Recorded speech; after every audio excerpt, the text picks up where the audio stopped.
माँ भारती को प्रणाम करता हूँ, अपने और आप सबके गुरु माता पिता को प्रणाम करता हूँ।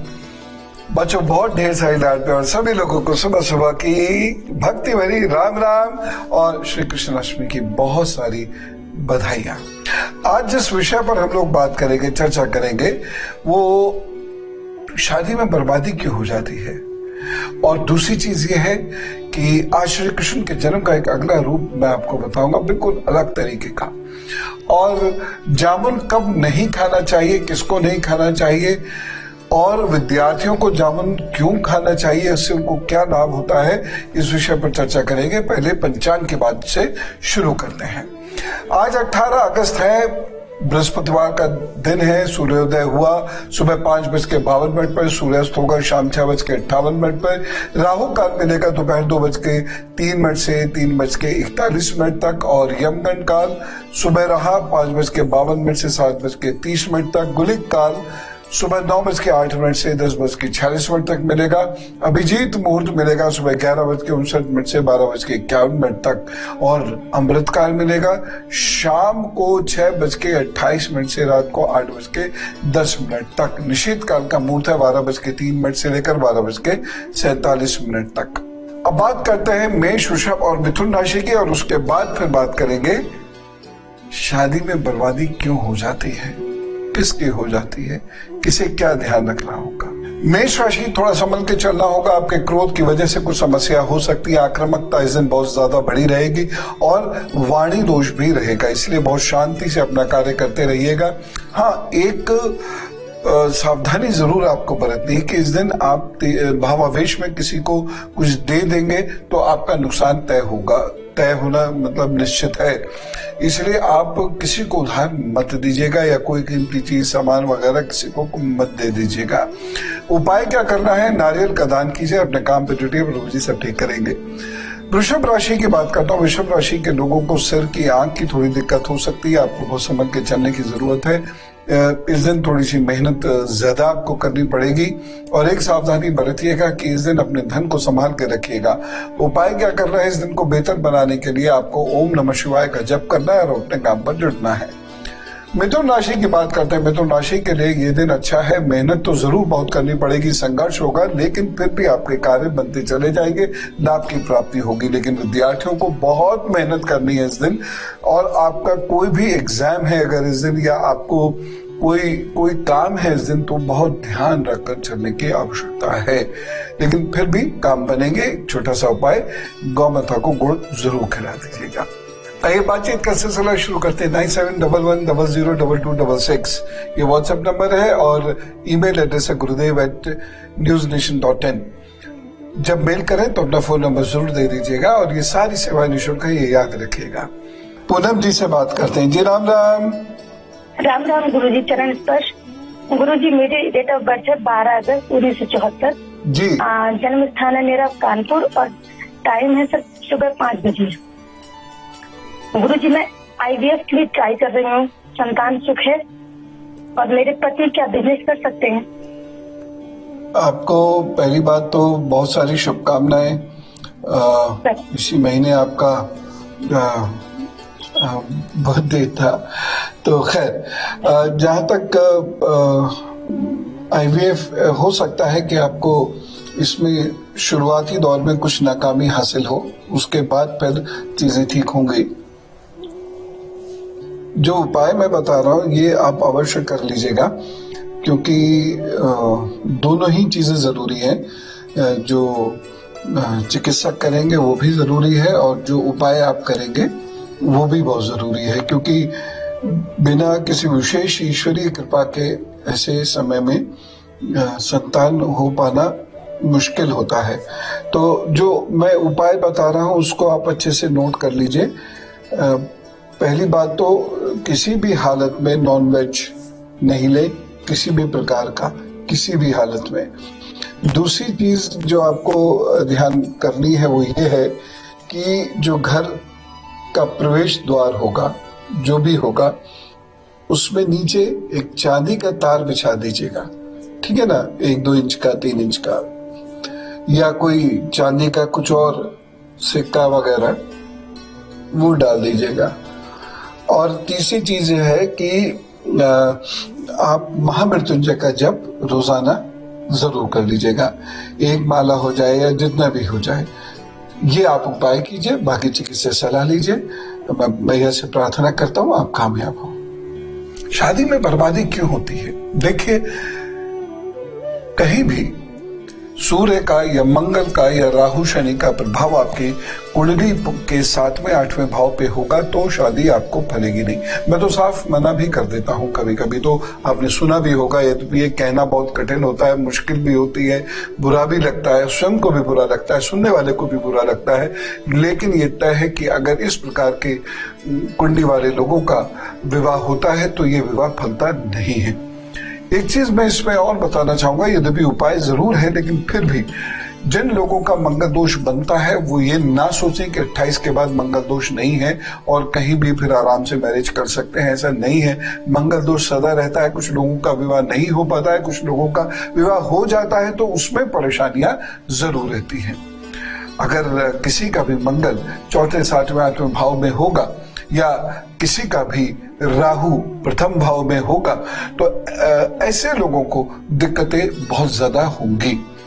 सूर्य की बात पर मैं डिटेल से अभी चर्चा करता हूं और सूर्य को समझने की बहुत ज्यादा जरूरत है। किसी का भी सूर्य पहले, दूसरे, 7वें 8वें भाव में होता है तो ऐसे लोगों का विवाह या तो होता नहीं है या होकर टूट जाता है। विवाह में दिक्कतें किसी न किसी किस्म की आती है, मनमुटाव बढ़ाता रहता है ये, और आपका जो घर खानदान है वो छोटा होता चला जाएगा। यानी आपको विवाह के बाद आपके रिश्तेदार भी सपोर्ट करना बंद कर देंगे। ऐसे लोगों को सूर्य को नियमित रूप से जल जरूर देना चाहिए और महीने में एक बार अनाज का दान करना चाहिए और अपने जन्मदिन वाले दिन अपने वजन के बराबर अनाज का दान जरूर कर देना चाहिए। तब इस सूर्य का बुरा प्रभाव खत्म होना शुरू होता है। लेकिन इसके साथ साथ ऐसे लोगों को दम्भ वाली बात या ऊंची आवाज वाली बात या गुस्से वाली बात कहना भी बंद करना पड़ेगा, अन्यथा उसी वजह से कुछ लोग आपसे नाराज हो जाएंगे। बहुत सारे लोगों को ये भ्रांति होती है कि वो जो कहते हैं वो ही सही होता है और वो कहते हैं हमसे भी गलत बात बर्दाश्त नहीं होती तो हम मुंह पे बोल देते हैं। देखिए, पहली बात तो ये है कि you are not the final जज। आप जरूरी नहीं है कि जो बात कहे वो सही हो ही, इसलिए सत्यम वदम प्रियम वदम पर ध्यान दीजिएगा कि सत्य बोले लेकिन प्रियता के साथ बोलेंगे तो ज्यादा अच्छा रहेगा। और सूर्य यदि खराब है तो व्यक्ति के अंदर इगोज बहुत आती है, वो मिलकर बात को सुलझाना बिल्कुल नहीं चाहता, लेकिन सुलझा लेनी चाहिए। ठीक है, ऐसे लोगों को एक उपाय और मैं सजेस्ट करना चाहूंगा और वो ये है कि ऐसे लोगों को तांबे के बर्तन का दान कभी कभी करते रहना चाहिए और उसमें अनाज भर के दे देंगे तो अच्छा रहेगा और ये दान रविवार को करना चाहिए। ये उपाय करने से सूर्य आपका शांत होगा और जो सूर्य के कारण बर्बादी हो रही है, परेशानी हो रही है, तनाव हो रहा है, रिश्ते नाते छूट रहे हैं, ये सब होना बंद हो जाएगा। अब बाकी मंगल दोष या शनि राहु क्या प्रभाव करते हैं, क्योंकि कुछ लोगों की इधर शादी होती है और उधर दिक्कतें शुरू हो जाती हैं। कुछ लोगों के साथ ऐसा होता है शादी के 5-7 साल बाद, 10 साल बाद दिक्कतें शुरू हो जाती है। उनके जीवन साथी का कहीं अफेयर डेवलप हो जाता है। ऐसे कौन लोग होते हैं उसकी हम लोग चर्चा करेंगे अभी, लेकिन उससे पहले कर्क, सिंह और कन्या राशि की बात करते हैं। कर्क राशि वाले लोगों को इस दिन बहुत संभल के चलने की जरूरत है, क्योंकि कर्क राशि का समय बहुत अच्छा नहीं कहा जा सकता। बहुत सोच समझ कर ही कोई निर्णय लीजिएगा, तभी आप आगे बढ़ पाएंगे, तभी आपका कष्ट दूर होगा। अगर आपने जल्दबाजी में कोई निर्णय लिया तो परेशानी होगी। स्त्री पुरुषों से, पुरुष स्त्रियों से बहुत सोच समझ कर व्यवहार करें, अन्यथा कहीं दिक्कत हो सकती है। क्रोध पर काबू रखना होगा, खास तौर से उन लोगों को जिन लोगों को कोई सामाजिक या राजनीतिक जीवन जीना है तो उन लोगों को बहुत ध्यान से इस दिन चलना होगा। भाग्य पक्ष कमजोर है, इसलिए कहीं भी इन्वेस्ट करने से पहले 100 बार अच्छे से सोच लीजिएगा, कैलकुलेट कर लीजिएगा, सलाह कर लीजिएगा, फिर कीजिएगा। इस दिन के लिए आपको जो उपाय करना है वो हल्दी और चावल का दान करना है और साथ ही साथ बुजुर्गों को प्रणाम करके उन्हें अपने हाथ से कुछ भी खाने पीने का सामान दीजिए, जो भी वो चाहते हैं। ये बुजुर्ग घर के भी हो सकते हैं। सिंह राशि की बात करते हैं। सिंह राशि के लिए ये दिन धन की दृष्टि से तो अच्छा है, लेकिन समाज की दृष्टि से, मित्रता की दृष्टि से, स्वास्थ्य की दृष्टि से बहुत अच्छा नहीं है। आपको उपाय करने पड़ेंगे, अन्यथा लड़ाई झगड़ा हो सकता है, कहीं कोई चीज मिलते मिलते रह सकती है। और उपाय क्या करेंगे? इस दिन आप बेसन की चीज का दान जरूर कर दीजिएगा। बेसन की मिठाई, बेसन की नमकीन या बेसन, उसमें से किसी भी चीज का दान आप अवश्य कर दीजिएगा। 5 फलों का दान भी जरूर कर दीजिएगा। साथ ही साथ थोड़ी देर ओम नमः शिवाय का जप करके फिर अपने काम पर जुटिएगा। परेशानी प्रभु कृपा से नहीं होगी। कन्या राशि की बात करते हैं। कन्या राशि के लोगों को इस दिन अपने पेट पीठ का बहुत ख्याल रखने की जरूरत है। साथ ही साथ अपने घर गृहस्थी का भी ख्याल रखिएगा। खासतौर से कन्या राशि के वो लोग जिनके घर में कोई संतान आने वाली है, इस दिन जरूर ध्यान रखें। और मैं उपाय बता रहा हूँ वो जरूर कर लें। इस दिन घर में गौमूत्र का अथवा नमक का पोछा अवश्य लगाइएगा। और दूसरा कार्य जो आप लोग को करना होगा, जो कन्या राशि के लोग हैं, वो ये है कि जब आप भोजन करें तो थोड़ा भोजन ज्यादा लेके निकलिएगा और वह लोगों को दे दीजिएगा। या आप घर पे भी हैं तो किसी को भोजन जरूर अपने हाथ से इस दिन कराइएगा, प्रभु जरूर कृपा करेंगे। कंचन जी से बात करते हैं, दिल्ली से हमारे साथ है जी। राम राम। प्रणाम पंडित जी। पंडित जी, मैं कंचन बात कर रही हूँ। 13 मार्च 1992 दोपहर के 3 बजे दिल्ली जन्म स्थान है। 13 मार्च? हाँ जी, 1992 दोपहर के 3 बजे। जी बताइए। पंडित जी, ये पूछना है कि मेरी शादी कब तक होगी? देखिए, ऐसे केसेस में मैं आपको एक स्पष्ट तौर पे ये बता देना चाहता हूँ, जिससे कि आपकी आशाएं वही हो जो आपकी कुंडली कहती है। ज्यादा आशा रखने से भी परेशानी होती है। इस प्रकार की कुंडली में शादी बहुत कठिन होती है, ये मैं बहुत स्पष्ट बता रहा हूँ, क्योंकि इसमें जो शादी के योग हैं वो बहुत मजबूत नहीं है। तो ऐसे में शादी बहुत मुश्किल होती है। अब कुछ उपाय जरूर करिए। पहली चीज तो आप रोजाना सूर्य को जल दीजिए। और दूसरी चीज ये है कि आप अपने रिंग फिंगर में तांबे का छल्ला मंगलवार को पहन लीजिए और मंगलवार को आप गाय को गुड़ जरूर खिलाया कीजिए। ये उपाय करना शुरू कीजिए और उसके बाद योग बनेगा। क्योंकि ऐसे समय में, ऐसे योगों में ये तो शादी होती नहीं है, होती भी है तो वो बहुत अच्छी चल नहीं पाती है। इसलिए ये उपाय आप जरूर कर लीजिएगा। चूंकि सीधा कोई योग नहीं बन रहा है, इसलिए मैं ये तो नहीं कह सकता कि फला समय के भीतर भीतर ये विवाह हो जाएगा। ये कहना तो ऐसे में बड़ा कठिन ही होता है, लेकिन माँ जरूर कृपा करेंगी, आप ये कर लीजिए।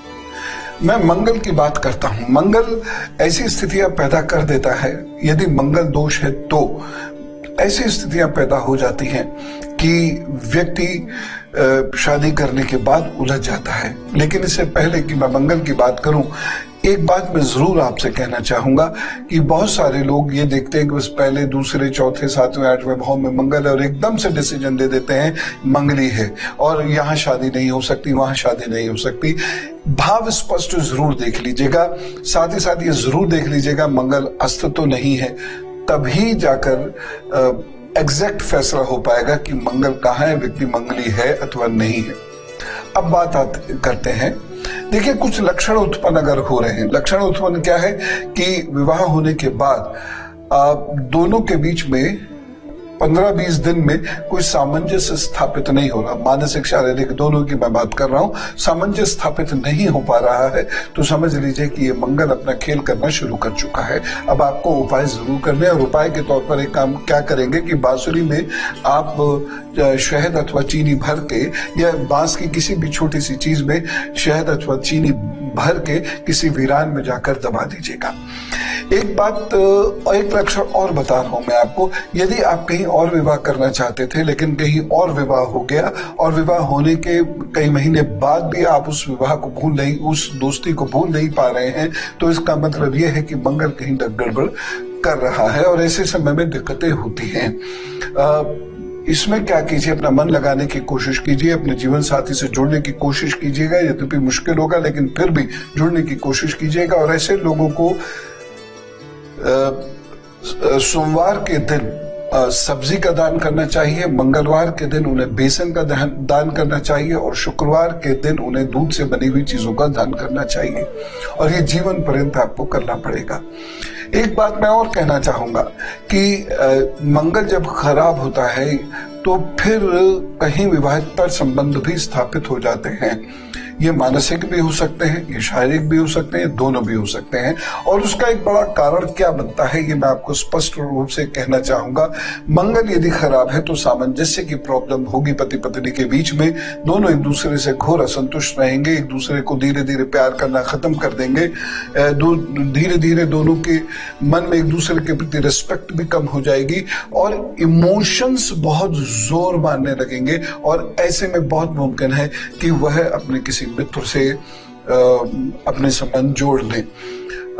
मैं इसकी मैं इसका अनुमोदन नहीं करता, इसलिए आपको एक काम करने को बताऊंगा जिससे ये जो समस्याएं हैं ये खत्म हो जानी चाहिए। आपका मन ही बदल जाना चाहिए। उसके लिए आपको ये लिखना होगा जो मैं आपको बता रहा हूं और इसको फिर आप हर हालत में इसका पालन जरूर करिएगा। पहली चीज ये है मीठा खाइए और मीठा खिलाना शुरू कर दीजिएगा।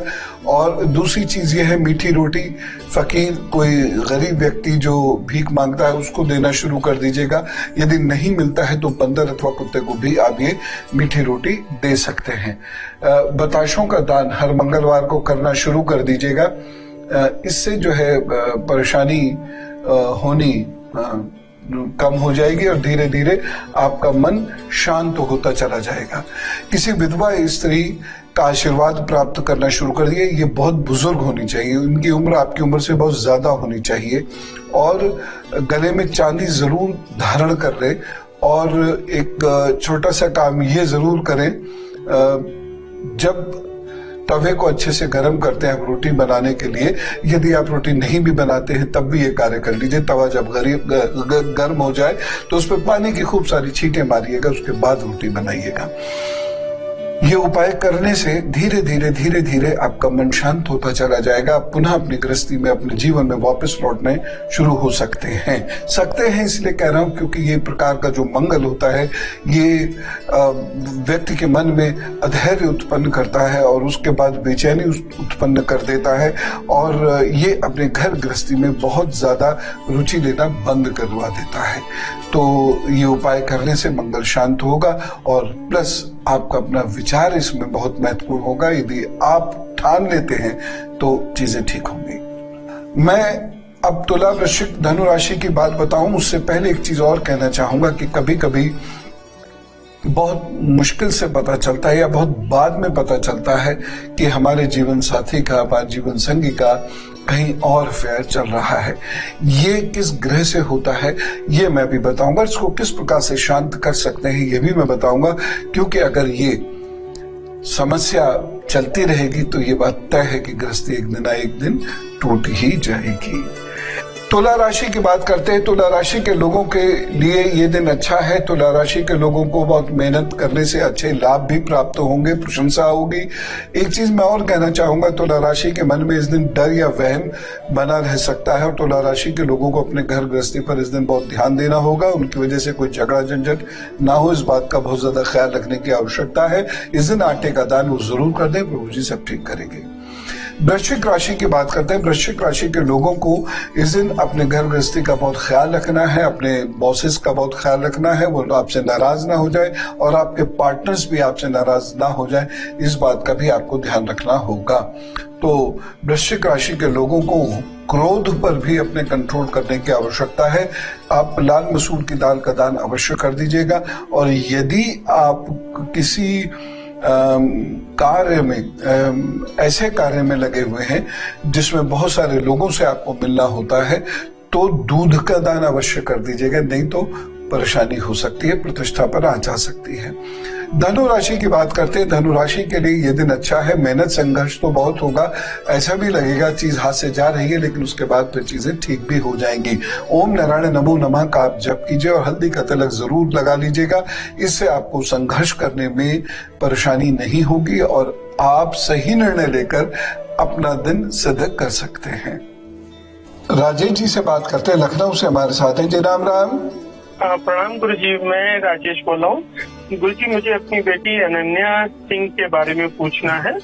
उसकी डेट ऑफ बर्थ है पंडित 3 अगस्त 2003। हाँ, 3 अगस्त 2003। और लखनऊ, और रात के 11:41 पर।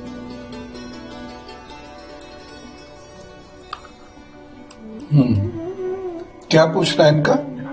इसका एक तो बाहर बीटेक करना चाहती है, इंडिया से बाहर। अभी चेक रिपब्लिक वगैरह में अप्लाई किया है उसने, तो एडमिशन तो उसका उसमें यूनिवर्सिटी में हुआ है बीटेक के लिए, लेकिन अभी वीजा प्रोसेस तो इसमें काफी 2-3 महीने से हो नहीं पा रहा है उसका। जब भी अप्लाई करती है एप्लीकेशन वगैरह नहीं हो पा रहा है। और हेल्थ इश्यूज पंडित जी इसको बहुत ज्यादा है, बहुत बीच में डिप्रेशन में भी रही थी। तो चावल का दान करा दीजिए इनसे, तो चावल का दान कराने से इनका ये कार्य हो जाएगा। ठीक है, बस इतना ही बहुत है। ये दान करा दीजिए और तरक्की के रास्ते आगे खुल जाएंगे, पढ़ाई के रास्ते आगे इनके खुलते चले जाएंगे। और बाकी चीजों के लिए तांबे के ग्लास में नियमित रूप से जल पीना शुरू कर देंगे तो स्थिति ठीक हो जाएंगी, चिंता ना करें। देखिए, जब भी कभी राहु परेशान करेगा तो उसमें धोखा होने की संभावनाएं रहती हैं।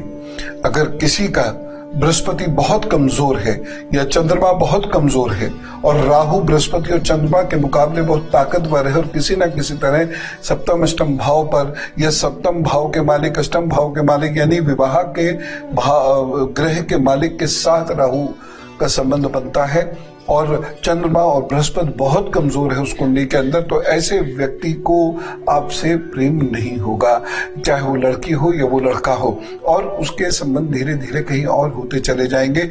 आप के इतर वह किसी अन्य जगह पर मैरिज करने में बहुत रुचि लेंगे और ये हो सकता है कि वह आपसे तलाक भी डिमांड करे, चाहे वो लड़का हो चाहे वो लड़की हो, तो वह अपने पति या पत्नी से तलाक की भी डिमांड करने लगेंगे और किसी अन्य जगह पर विवाह करने की सोचेंगे। ऐसे में आपको वैसे तो देखिए बहुत तरीके हैं अलर्ट रहने के, आप अलर्ट रह सकते हैं, लेकिन कब तक अलर्ट रहेंगे, क्या क्या देखेंगे, उससे बेहतर है उपाय।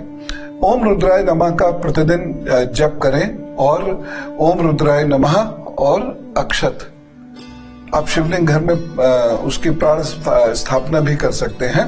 तो आप ओम नमः शिवाय चावल, जैसे थोड़े से चावल होते हैं जैसे यज्ञ की सामग्री होती है उस प्रकार से वो इकट्ठे करते चले जाइए।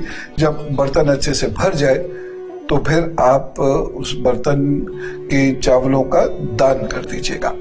ये उपाय बहुत ही सशक्त है, करना लंबे समय तक पड़ सकता है, लेकिन इससे आपको लाभ होगा। साथ ही साथ अपना व्यवहार बहुत अच्छा करते चले जाइएगा, क्योंकि क्षमा करना पड़ेगा, कहीं ना कहीं चीजों को भूलना भुलाना पड़ेगा, तब कहीं जाकर ये रिश्ता मजबूत पुनः हो जाएगा। अब मैं आपको मकर, कुंभ और मीन राशि का हाल बताऊं और उसके बाद 2-3 बहुत महत्वपूर्ण उपाय लिखवाना चाहता हूं जिससे कि आपका वैवाहिक जीवन अच्छा बीत जाए। मकर राशि की बात करते हैं। मकर राशि के लोगों को इस दिन गलत निर्णय से नुकसान होता हुआ दिखाई दे रहा है। मकर राशि के लोगों को इस दिन बहुत सोच समझ के चलना होगा, नहीं तो कुछ वो गंवा सकते हैं। पेट का बहुत ज्यादा ख्याल रखिएगा, हृदय का ख्याल रखिएगा और उसके साथ साथ आप अपनी कीमती चीजें, पैसे आदि को भी बचा के रखिएगा। सरसों के तेल का दान करें, अपने काम पर जुट जाएं, प्रभु जी सब ठीक करेंगे। कुंभ राशि की बात करते हैं। कुंभ राशि के लोगों आपके पार्टनर्स में, बॉसेस में, जिनसे विवाह होने वाला है या विवाह हो चुका है, वहां पर दिक्कतें आती दिखाई दे रही हैं। इसलिए कुंभ राशि के लोगों को इस दिन बहुत शांति से अपना कार्य करना होगा। उपाय क्या करना होगा? कुंभ राशि के लोगों को इस दिन मीठी रोटी बनाकर उसे पक्षियों को डालनी होगी, जल भी वहां रख दीजिएगा। आपका दिन इससे शुभ होगा, बेहतर होगा, आप अच्छा कार्य कर पाएंगे। मीन राशि की बात करते हैं, बुरा होते होते बेहतर हो जाएगा, इसलिए धैर्य बना के रखिएगा। एकदम बहुत अच्छा नहीं रहेगा। स्वास्थ्य का भी आपको बहुत ज्यादा ध्यान रखने की आवश्यकता है, तब कहीं जाकर आपकी चीजें ठीक होनी शुरू होंगी। इस दिन कागज का दान जरूर कर दीजिएगा, यानी कॉपी हो गई, नोटबुक हो गई, इस प्रकार से किसी चीज का दान किसी जरूरतमंद व्यक्ति को जरूर कर दीजिएगा अथवा किसी को उपहार में दे दीजिएगा। प्रभु जी आपका लाभ अवश्य करेंगे। और फिर भी आप देखते हैं परेशानी बहुत बढ़ रही है, तो ओम नारायण नमो नमः का जप करें और अपने काम पर जुट जाए। परेशानी निश्चित रूप से कम हो जाएगी, खत्म भी हो सकती है। गौरव जी से बात करते हैं, दिल्ली से हमारे साथ हैं जी। राम राम। राम राम गुरुजी। गुरुजी मैं गौरव बोल रहा हूँ और बहुत ही ज्यादा टेंशन चल रही है इस समय। तो मैं आपको यानी लगातार इसलिए मेल ही करे जा रहा था और कुछ समझ ही नहीं आया अभी।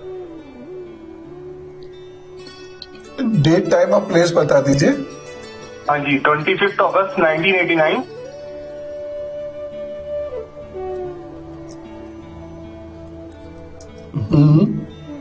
दिन के 2:10।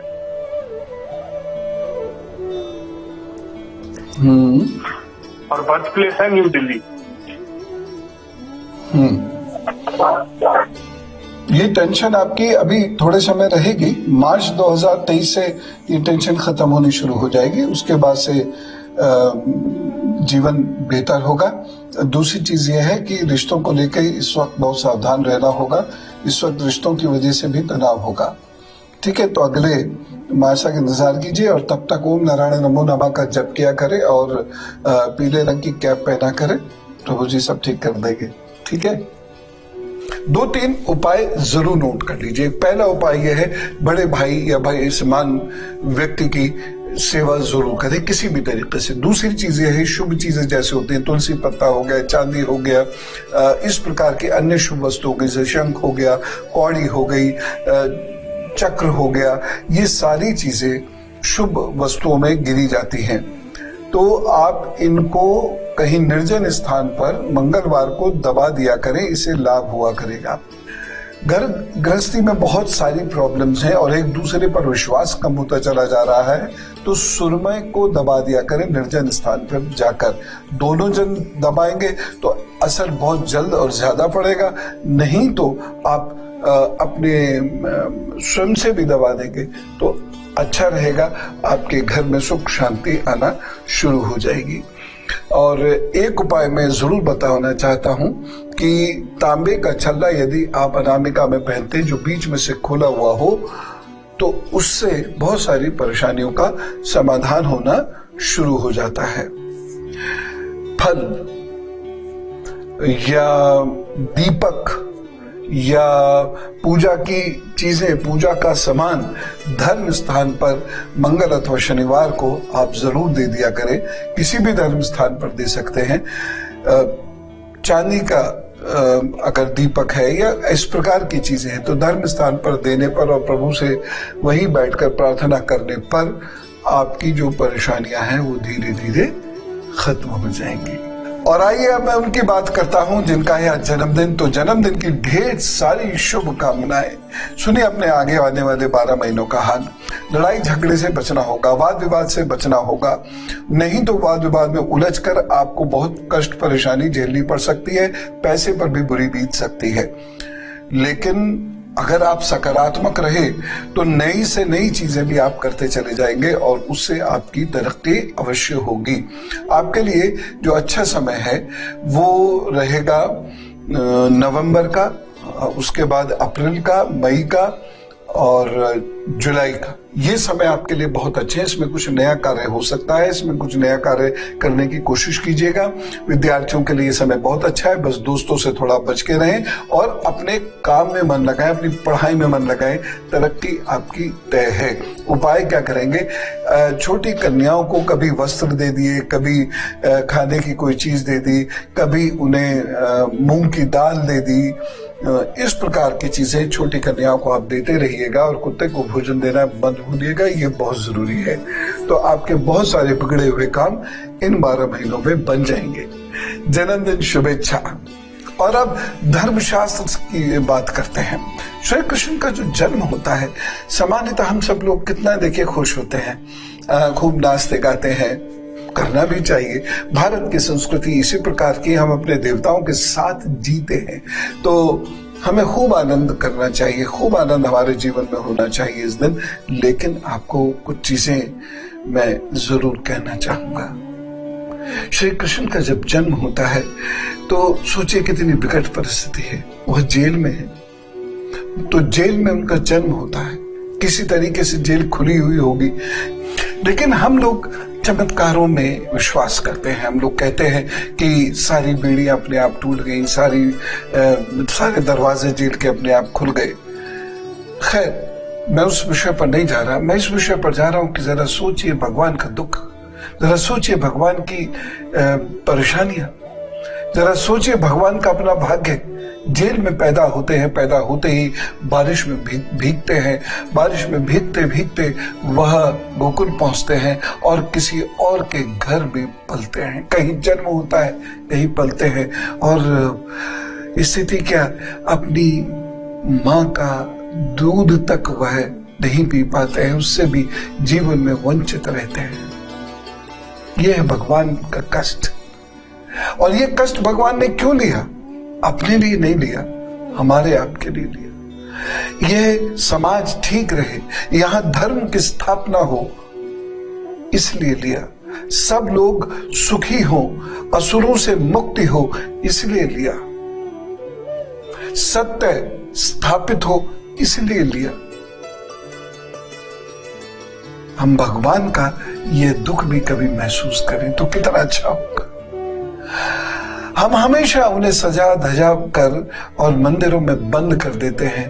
काश कि हम भगवान के पास बैठ के भगवान के उस दुख को समझने की कोशिश करें कि उन्होंने जन्म लिया क्यों, उन्होंने अवतार लिया क्यों,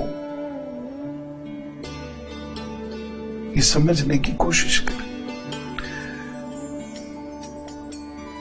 कोई भी व्यक्ति धरती पर निरुद्देश्य नहीं आता और भगवान तो कभी भी निरुद्देश्य नहीं आएंगे। इसीलिए इतनी कठिन परिस्थितियों में उनका जन्म होता है और हम बहुत खुशियां मनाते हैं कि धर्म की स्थापना होगी। लेकिन सोचिए उस बालक का जो जन्म लेते ही अपने मां से बिछड़ता है, पिता से बिछड़ता है, कष्ट उठाता है, कहीं और पलता है और उसमें भी सदा दुख, खतरे उस बालक के पीछे पड़े रहते हैं। लोग मारने को द्रुत रहते हैं। धन्य है वो भगवान, धन्य है वो सभी लोग जो उस भगवान की पूजा कर पाते हैं। भगवान श्री कृष्ण के अवतार का दिवस है।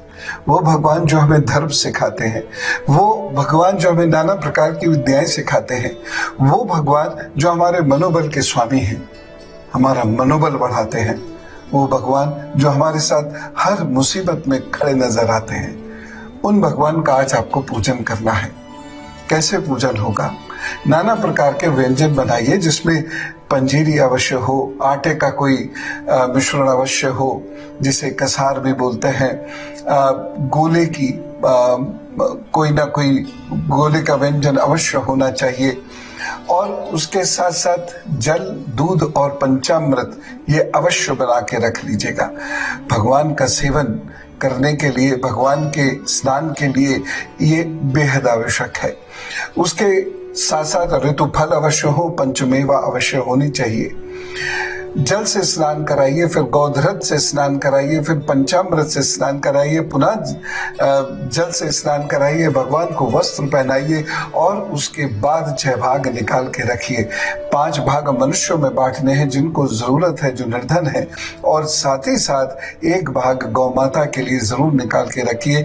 जो भी व्यंजन आपके घर में बने, खीर अवश्य बने, पूरी अवश्य बने, सब्जी जो भी आपको पसंद हो, जो कि आप भगवान को खिलाना चाहते हो, वह सब बनाइएगा और ये सारे भाग बांटिएगा जरूर, तभी उसका स्वयं खाने का आनंद है। तो पहले भोग भगवान को, फिर 5 भोग सुदामा के, और फिर 1 भोग गौ माता का, और फिर आप स्वयं उस प्रसाद को खाइएगा। इस प्रकार से भगवान का जन्मदिन बहुत उत्साह के साथ मनाइए। इस बार मैं आपको 2 मंत्र बता रहा हूं।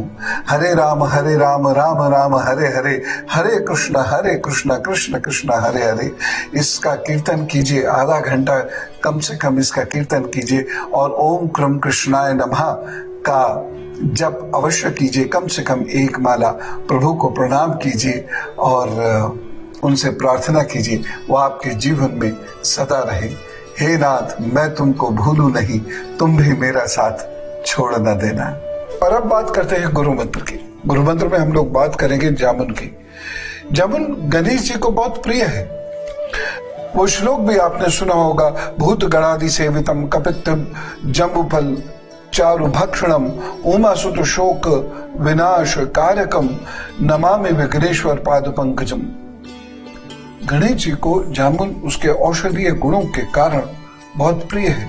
कुछ भी खाएं, उसके बाद जब आप जामुन खाएंगे तो जामुन से वह भोजन पचना शुरू हो जाता है। जामुन हमारे जीवन को सुखद बनाना शुरू कर देते हैं। यदि आपके जीवन में पैसे को लेकर कोई कष्ट है, आप जामुन का दान करना शुरू कर दीजिए, उससे लाभ होना शुरू हो जाएगा। और जिन लोगों को डायबिटीज की प्रॉब्लम है उन्हें पेट भर जामुन खानी चाहिए।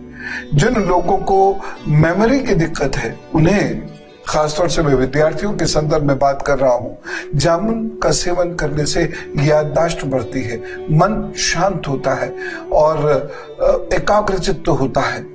तो जामुन का सेवन विद्यार्थियों को इसलिए अवश्य करना चाहिए। हाँ, एक चीज मैं और बताता हूं, आपकी आवाज मान लीजिए बहुत खराब है और आपको भाषण देना है, तो आप क्या कीजिए, या आप गाना गाना चाहते हैं तो क्या कीजिए, जामुन की गुठलियों को इकट्ठा कीजिए, सुखा लीजिए, पीस लीजिए, पाउडर बना लीजिए और 1 चम्मच में, छोटी चम्मच में उस पाउडर को डाल के और शहद के साथ उसको चाट लीजिए। धीरे धीरे आपकी आवाज अच्छी होने लगेगी, खराशे गायब होने लगेंगी, आप बेहतर गा सकेंगे या बेहतर बोल सकेंगे, आवाज खुल के आनी शुरू हो जाएगी। एक चीज और, मान लीजिए कभी पेट में दर्द होने लगता है या कभी कभी दस्त लग जाते हैं और जो इतने भयंकर होते हैं कि आपको बहुत कमजोरी आ जाती है, तो ऐसे में जामुन पे सेंधा नमक लगाएं। एक बर्तन में जामुन रख लें, ऊपर से सेंधा नमक डालें और ऐसे ऐसे ऐसे ऐसे करके हिलाएं और उसके बाद जामुन का सेवन आप कर लीजिएगा। तो देखिएगा शक्ति भी आनी शुरू हो जाएगी, पेट भरने लगेगा और साथ ही साथ आपकी तबीयत भी ठीक होनी शुरू हो जाएगी। हाँ, एक काम हमेशा कीजिएगा, बहुत सारे लोग जामुन खाने के बाद ढेर सारा पानी पीते हैं, अवॉइड कीजिए। और जामुन खाने के बाद दूध, ये तो कभी नहीं पीना चाहिए, इसको भी अवॉइड करना जरूरी है। यदि आप एकदम खाली पेट हैं और आपने कुछ नहीं खाया है तो भी ढेर सारी जामुन मत खाइए। हाँ, 2, 4, 6, 10 तो चलेंगी, लेकिन बहुत सारी जामुन मत खाइए। जामुन जो बहुत गूदे वाली होती है वो ज्यादा मददगार सिद्ध होती है, क्योंकि उसके गूदे से शरीर को बल मिलता है, जबान को बल मिलता है, गले को बल मिलता है और मानसिक शक्ति बढ़ती है। तो ये है जामुन की करामात, और इसीलिए भगवान गणेश को जामुन बहुत प्रिय थी। और खाना तो पचाई देती है और शुगर वालों के लिए तो ये अमृत है। और जामुन से पथरी में भी आराम आता है। तो ये है वो अद्भुत फल, और यही कारण है कि जामुन के नाम पर इस क्षेत्र को, जिसका भारत एक हिस्सा है, जम्बूद्वीप कहा गया। जामुन इतना महत्वपूर्ण फल माना जाता रहा। तो आज हमने श्री कृष्ण के जन्म के बारे में जो एक दर्द भरी कथा सुनी, आप उसको जरूर समझिएगा और भगवान के कार्य जरूर कीजिएगा, क्योंकि वह धरती पर जो कार्य करने के लिए आए हैं उन कार्यों में हमें भी हाथ बटाना चाहिए। हम उनकी प्रजा हैं, हम उनके भक्त हैं, हम उनके अनुयायी हैं। हमने जामुन के बारे में जाना और हमने शादी के बाद धोखा बर्बादी क्यों होती है ये जानने की कोशिश की। आप उपाय जरूर करते रहिएगा। प्रभु आपको बहुत खुशियां दे। श्री कृष्ण की कृपा आप पर बनी रहे। राम राम, नमस्कार, भारत माता की जय।